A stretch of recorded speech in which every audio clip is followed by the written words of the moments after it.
कहा वो उसकी अपनी राय है जिसकी पुष्टि नेशन पेंशन न्यूज़ से इंडिया जुड़ी नहीं समस्याओं करता। को लेकर के देश भर के कोने कोने में कहीं ना कहीं कुछ ना कुछ प्रदर्शन होते रहते हैं, चाहे ओपीएस हो, एनपीएस हो या पेंशनधारियों की जुड़ी समस्याओं को लेकर कई तरह के प्रदर्शन लगातार देश भर में होते आए हैं। और जिस तरह से नौकरियां कम हो रही हैं और पेंशनधारियों की जो जनसंख्या है वो लगातार बढ़ रही है, जैसे जैसे पेंशनधारियों की समस्या बढ़ रही है वैसे वैसे उनकी समस्याओं में भी इजाफा हो रहा है। दिल्ली में भी इसको लेकर के एक जंतर मंतर पर एक प्रदर्शन किया गया जिसमें पेंशन से जुड़ी तमाम समस्याओं को लेकर बातें उठाई गई। और देखिए भीड़ किस तरह से उमड़ी, देश के तमाम संगठनों के लोग, तमाम डिपार्टमेंट के लोग इस प्रदर्शन में शामिल हुए और अपनी अपनी समस्याओं को लेकर के आवाज़ बुलंद की।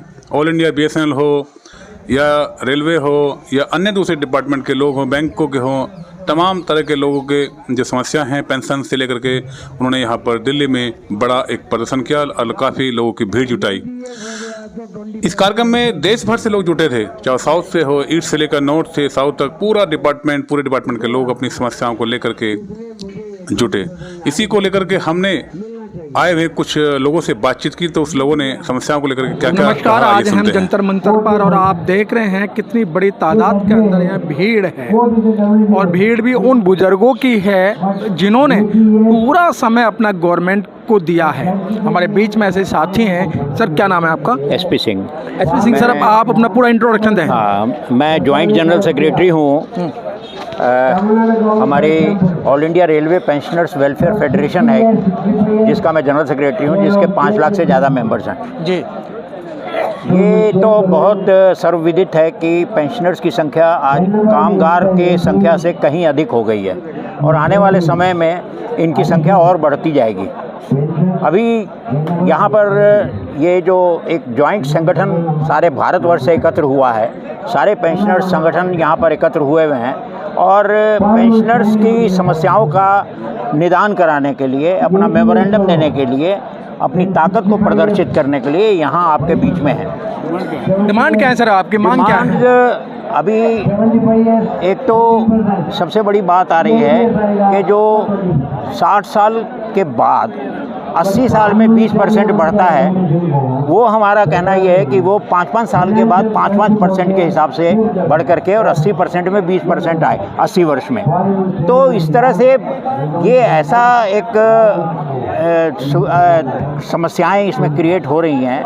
ना तो पेंशनर्स के बारे में सोचा जाता है, ना पेंशनर्स की, क्योंकि पेंशनर्स को हमेशा दोयम दर्जे का माना जाता है कि भाई अब तो ये गया तो कोई बात नहीं, जबकि उसने अपनी जीवन का सारा स्वर्णिम पीरियड जो है वो आपके सरकारी सेवा में अपने आप को लगा दिया। आज हमें क्यों इस बुढ़ापे में सीनियर सिटीजन होने के बाद हमें फिर भटकना क्यों पड़ता है? क्यों नहीं सरकार स्वयं इस बात का निर्णय लेती और इन समस्याओं का निदान करने का काम करती? आज एसपी सिंह जी, मैं आपको रोकूंगा। जिस तरीके से सरकार बार बार ये कह रही है कि हम यूपीएस दे रहे हैं और सरकार के पास इतना पैसा नहीं है, जैसे कि आपने अभी बताया कि कर्मचारियों से ज़्यादा पेंशनधारी हैं, तो सरकार के सामने कितना बड़ा बोझ है, कितना आर्थिक बोझ पड़ रहा है?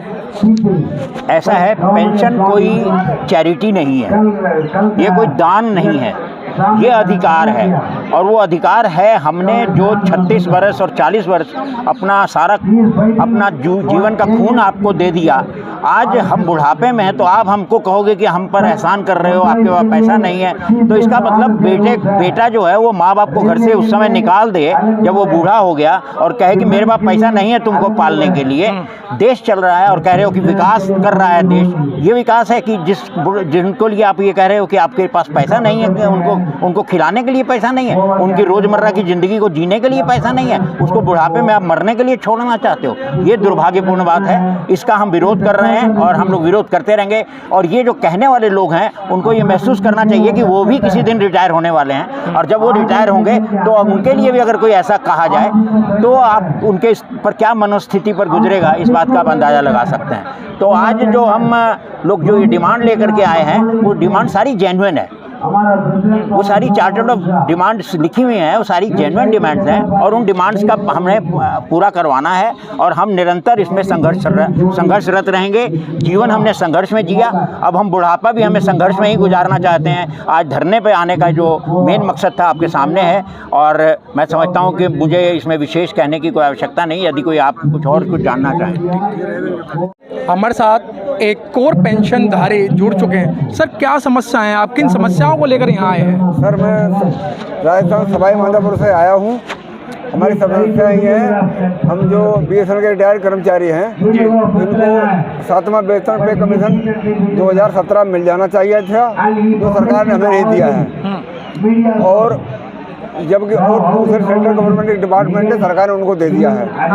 अब हमारी डिमांड ये है कि हम लोगों सारे एवं 70 एवं हो गए हैं। तो राजेंद्र जी, आपके साथ ये धुमात क्यों हुई? क्या और डिपार्टमेंटों को? हमारा नाम सरताज खान है, खान साहब। हाँ, खान साहब, ये आपके साथ धुमात क्यों हुआ? क्योंकि और डिपार्टमेंटों को लिए तो उन्होंने 7वां वेतन आयोग दे दिया और 8वें की तैयारी चल रही है। एक्चुअली हुआ क्या कि जब BSNL बना तो हम लोगों से ऑप्शन के फार्म भरवाए गए थे और अब हमारे जो लीडर्स थे वो तो मालिक को प्यारे हो गए हैं। कुछ बेचारे रूरल एरिया में थे, पढ़े लिखे कम थे। जब पढ़े लिखे कम थे तो उन्होंने कही कि तुमको 1000 रुपये बढ़ा देंगे, सरकार ने ये लोभ दिया हमको। अब वो कर्मचारी जो गाँव में रह रहा है उसको इतना ही जितना ज्ञान था उसने सबने साइन कर दिए। इसके बाद ये BSNL ऑप्ट हो गया। सरकार ने तुरंत जो दूसरे सेक्टर खड़े किए दूरसंचार क्षेत्र में, उनको जो संसाधन दिए वो हमसे ज़्यादा दिए और सरकार ने उनकी 100% सहायता की। जबकि BSNL को ना तो मैन पावर दिया है और ना कैश पेमेंट पावर दिया है, ना इक्विपमेंट परचेज करने का पावर दिया है। और सरकार ने जो प्राइवेट ऑपरेटर को है उनको 3G, 4G, 5G, इसके अलावा BSNL के टावरों में जो शेयर किया इन्होंने, तो BSNL को शेयर करने से BSNL का पूरा खाता डूब गया। इनकी फ्रीक्वेंसी हाई है, हमारी फ्रीक्वेंसी जो इनके कानून में आती है, लॉ में आती है, उससे आगे नहीं बढ़ाने देते हैं। तो कुल मिला के हमको डिमोलाइज करके और पब्लिक सेक्टर को ये दिखा करके कि ये BSNL चलेगा नहीं, ऐसे करके डिमोलाइज करके डाउन करना चाह रही है। तो खान साहब, किसको आप ज्ञापन दे रहे हैं? हमारा ज्ञापन ये है कि माननीय प्रधानमंत्री तक हमारी आवाज़ जाए और ये BSNL आगे बढ़े, इसमें मैन पावर बढ़ाएं, इससे हम देश के रूरल गांव के एरिया में सबको सेवा दे सकें और देश को आगे बढ़ाने में सब लोग भागीदार रहे हमारे। ये मेरा सब सरकार से निवेदन है।